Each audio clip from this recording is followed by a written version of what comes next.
এইচএসসির আরও 4 পরীক্ষা স্থগিত। চলতি মাসের 3 দিনের এবং পরবর্তী মাসের 1 দিনের এইচএসসি ও সমমানের পরীক্ষা স্থগিত করেছে বাংলাদেশে আন্তঃশিক্ষা বোর্ড। বৃহস্পতিবার 25শে জুলাই আন্তঃশিক্ষা বোর্ড সমন্বয় কমিটির সভাপতি ও ঢাকা শিক্ষা বোর্ডের চেয়ারম্যান অধ্যাপক তপন কুমার সরকার এই তথ্য জানান। তিনি বলেন, আগামী 28, 29 ও 31শে জুলাই এবং 1 আগস্টের এইচএসসি ও সমমানের পরীক্ষা স্থগিত করা হয়েছে। স্থগিত হওয়া সব পরীক্ষা 11 আগস্টের পর অনুষ্ঠিত হবে। কোটা সংস্কার আন্দোলন চলাকালে উদ্ভূত পরিস্থিতিতে এর আগে 2 দফায় এইচএসসি ও সমমান পরীক্ষা স্থগিত করা হয়।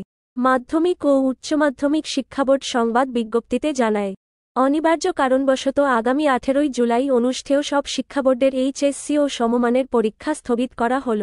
এরপরে বাংলাদেশ আন্তঃশিক্ষা বোর্ড সমন্বয় কমিটি 21, 23 ও 25 জুলাইয়ের এইচএসসি ও সমমান পরীক্ষা স্থগিত ঘোষণা করে।